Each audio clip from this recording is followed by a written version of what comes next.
What is up, Xaliter here. I'm happy to introduce a new build called the Blue Chamber Commando. This is an elite Berg soldier who traveled throughout RI to complete their training. It is strong in melee combat and focuses on taking control of a zone. It also has high weather resistances, so traveling around the map should be much easier. Now, let's get into the details of the build. The three main skill trees for the Blue Chamber Commando are the Cabal Hermit, Primal Ritualist, and Warrior Monk skill trees. Here are the skills that we want from the Cabal Hermit skill tree. The Cabal Hermit skill tree allows you to have extra buffs from boons, allowing you to do extra damage and increase your resistances. Conjure is optional to take. Here are the skills that we want from the Primal Ritualist skill tree. This skill tree is the cornerstone of this build and is key to providing buffs to you and debuffs to the enemies. Here are the skills that we want from the Warrior Monk skill tree. The Warrior Monk skill tree allows you to have more precious stamina to continue melee combat, while also providing some extra resistances and a counter from Master of Motion and Counter-Strike. Notable tier 1 skills to take are Fitness and Steady Arm from the Xaliter Spellblade skill tree, Fast Maintenance and Armor Training from the Mercenary skill tree, Enrage from the Wild Hunter skill tree, and Efficiency and Metabolic Purge from the Speedster skill tree. Take 3 points of mana. This will let you have a total of 60 mana, not including the extra mana from the Peacemaker's Elixir, which is enough to cast boons before a fight and weave in spells during the fight. The equipment that we want for this build are the white arcane hood, green copal armor, candleplate boots, dreamer halberd, and buzu hide backpack. The white arcane hood is a legacy chest upgrade that provides decent defense with bonuses to lightning and ethereal damage, decreased mana cost, and cooldown reduction. We want to enchant the white arcane hood with stabilizing forces for additional mana cost reduction and increased impact resistance. The green copal armor is a legacy chest upgrade that provides a decent amount of defense with 3 protection, 22% physical resistance, 20% lightning resistance, and 30% ethereal resistance. We want to enchant the green copal armor with Spirit of Berg for a whopping 25% increase in ethereal damage and 10% decrease in stamina costs. The candleplate boots provides great defense with 2 protection, 20% physical resistance, and 15% fire and lightning resistances. The enchantment we want for the candleplate boots is Flux, which increases movement speed by 3% and lightning damage by 5%. The Dreamer Halberd deals physical and ethereal damage with an even split between the two. We want to enchant the Dreamer Halberd with Poltergeist, which converts part of its physical damage to raw damage and decreases its physical damage by an additional small amount. The Buzu Hide Backpack will increase corruption resist by 10% while also allowing unimpeded dodge rolling. The faction we want to take is the Holy Mission faction. It provides us with a bunch of great defensive and utility buffs.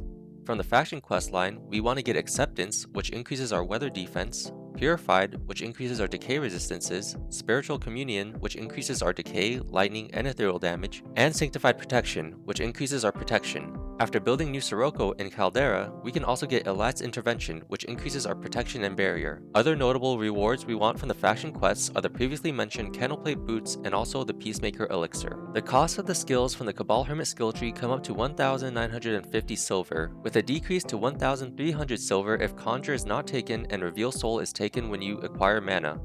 The Warrior Monk skill tree costs 1,850 silver, and the Primal Ritual skill tree costs 2,450 silver. The Tier 1 skills will add on another 450 silver. The additional non-Tier 1 boon skills will cost another 200 silver. The Dreamer Halberd can be acquired for free, and the cost of the legacy chest items is placed on the Ancestor, not the current build. The Candleplate Boots is also acquired for free from the Holy Mission faction questline. This brings the total cost of the build to 6,900 silver or 6,250 if Conjure and Reveal Soul are not bought. Here are the stats for the build. In the calculations for this, we assume that all boons are active and all the previously mentioned faction rewards were obtained. We also assume that you are inside the totem zone, and we included enchantments. We did not include non-boon buffs in these stats. Feel free to pause the video to take a look at the stats, but I will also go over them. For our damage from the Dreamer Halberd, we do a base damage of 13.5 physical damage, 22.5 ethereal damage, and 6.75 raw damage, with about 65 impact damage. We get 30% bonus physical damage and 70% bonus ethereal damage. For our defense, we have 13 protection and 12 barrier, which can be increased to 18 protection and 14 barrier if you get Elat's Intervention after building New Sirocco. We have a whopping 62% physical resistance, 55% fire resistance, 40% cold resistance, 95% lightning resistance, 65% decay resistance, and 90% ethereal resistance. This build is great for enemies that deal physical, lightning, and ethereal damage. While it still provides a decent amount of defense, this build is not as strong against enemies that deal fire, frost, or decay damage. We also have a high weather defense with 38 cold weather defense and 32 hot weather defense. For our vital stats, we have 130 health, 170 stamina, and 80 mana. Other stats that this build has is negative 8% stamina costs, negative 15% mana costs, 25% corruption resist, 10% cooldown reduction, and plus 1% movement speed. Overall, these stats should allow us to take a large beating while still dishing out damage to enemies through our halberd and totems. The white arcane hood and the green copal armor in this build need a legacy chest upgrade, and the candleplate boots are not acquired until near the end of the faction questline. So here are some alternatives along with their costs and trade-offs. For the helmets, we have the antique plate salet, arcane hood, blue sand helm, and green copal helmet. The antique plate salet trades not needing a legacy chest, more impact resistance, and more cold weather defense for less defense to lightning and ethereal damage. I would recommend enchanting it with economy for decreased mana and stamina costs. I think the antique plate salet is a great choice for a non-legacy build that is focused on more ethereal damage for offense. The antique plate salet will cost you an additional 200 silver. The arcane hood trades not needing a legacy chest for slightly decreased physical resistance, decreased lightning and ethereal damage, and decreased cooldown reduction. Essentially, it is just a worse version of the white arcane hood. I would recommend enchanting it with stabilizing forces for decreased mana costs and increased impact resistances. I think the arcane hood is a good choice for a non-legacy build that is most similar to the original build. The arcane hood will cost you an additional 100 silver. The blue sand helm trades not needing a legacy chest, increased protection, increased physical fire and frost resistances, and increased impact resistances for decreased lightning and ethereal resistances, decreased movement speed, and increased stamina costs. I would recommend enchanting the blue sand helm with Aegis for more protection. The blue sand helm is a great choice for a non-legacy build that wants more balanced defensive stats. The blue sand helm will cost you an additional 250 silver. The green copal helmet trades increased protection and impact resistance for decreased physical, lightning, and ethereal resistances, decreased ethereal and lightning damage, decreased cooldown reduction, and increased mana costs. The green copal helmet will still need a legacy chest upgrade, so it does not save you from setting up an ancestor. I would recommend enchanting it with Aegis for more protection. I would not recommend this as an option over the white arcane hood, as I think the costs outweigh the benefits, but I wanted to include it because I think it could be used for a build that wants to look most similar to the Berg soldiers. The green copal helmet will not cost you any additional costs as it is a legacy item. For the armor, I only recommend the copal armor as an alternative. It trades not needing a legacy chest for decreased physical and impact resistances. Essentially, it is a worse version of the green copal armor. I would recommend enchanting it with Spirit of Berg. I would only recommend this for a non-legacy build. The copal armor will cost you an additional 200 silver. For the boots, I would recommend the Entomber boots, Palladium boots, and Wolfplate boots as alternatives. The Entomber boots trade decreased stamina costs, increased movement speed, increased decay resistance, and increased hot weather defense for decreased physical and fire resistances, decreased protection, decreased cold weather defense, and decreased corruption resist. I would recommend enchanting them with Flux for increased movement speed and lightning damage. The Entomber boots are a great choice for a build that wants more mobility instead of defense, or as an alternative until candleplate boots are acquired from the faction quests. They will cost you an additional 200 silver. The Palladium boots trade increased decay resistance for slightly decreased physical and impact resistances and decreased fire and lightning resistances. I would recommend enchanting them with Flux for increased movement speed and lightning damage, or Aegis for more protection. I think the Palladium boots are a good choice to use as an alternative before the candleplate boots are acquired from the faction quests or if against a heavily decay focused enemy. They will cost you an additional 250 silver. The Wolfplate boots trade increased ethereal resistance and movement speed for slightly decreased impact resistance, slightly decreased physical resistance, decreased fire and lightning resistances, and decreased corruption resist. I would recommend enchanting them with Flux for increased movement speed and lightning damage, or Aegis for more protection. I think this is a great choice to use as an alternative before the candleplate boots are acquired from the faction quests, or if you want to double down on ethereal resistance to reach 100%. The Wolfplate boots will cost you an additional 350 silver. I personally like to have my build at least mostly complete by the time I start the main faction questline, so I may be a bit biased, but my recommendation of the order to get the equipment and skills are to make money whether in the starting region or through the horror weapon farming route or some other way. If you want to use alternative equipment, then I would recommend getting more money as needed. Then I would go to the 4 base regions to get the Dreamer Halberd. I would get the Possessed Boon from the Friendly Immaculate, but nothing else is necessary. After talking with the Friendly Immaculate in the Chersonese, I would go to Complex Mountain and get some mana. While I am running around the different regions, I would also go to the Legacy chests to get the Green Copal Armor and the White Arcane Hood, preferably already with the enchantments on them.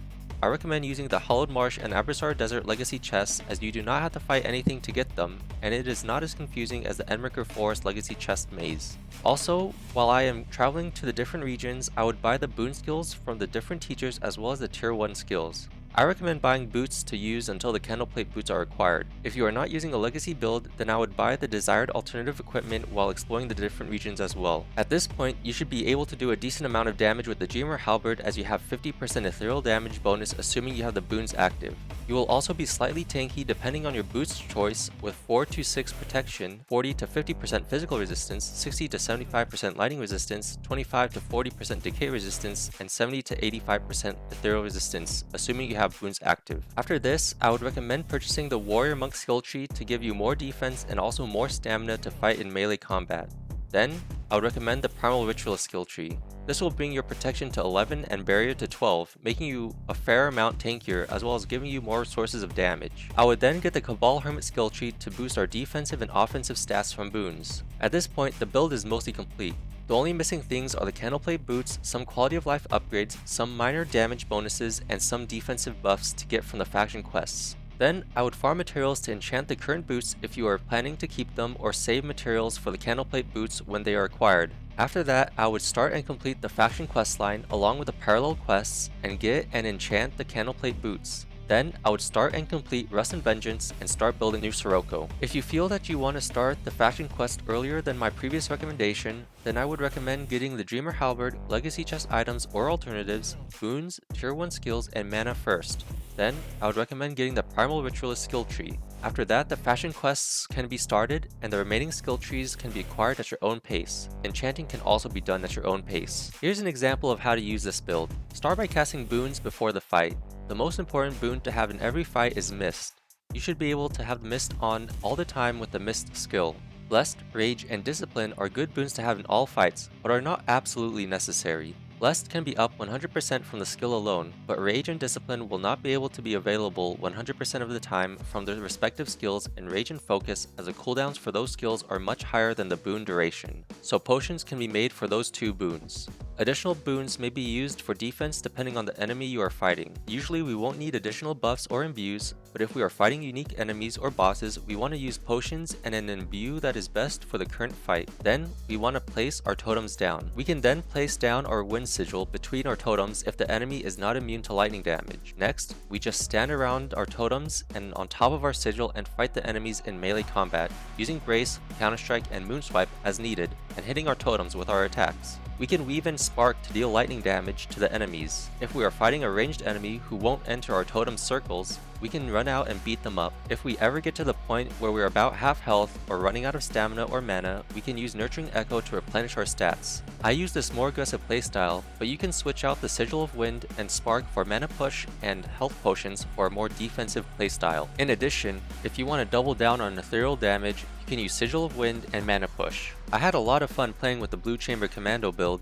It is just so tanky and still does a lot of damage. In my opinion, I think this build is a great beginner-friendly build, as it is very forgiving if you are not skilled in combat. The only downside is that the damage output dramatically decreases if the enemies never enter the totem circles. I hope you enjoyed the video. If you are interested in learning about how to get different equipment in Outward, click on the info card for more information. Also, if you are interested in creating your own Outward builds, click on the info card for a build calculator that you might find helpful. Otherwise, I'll see you later.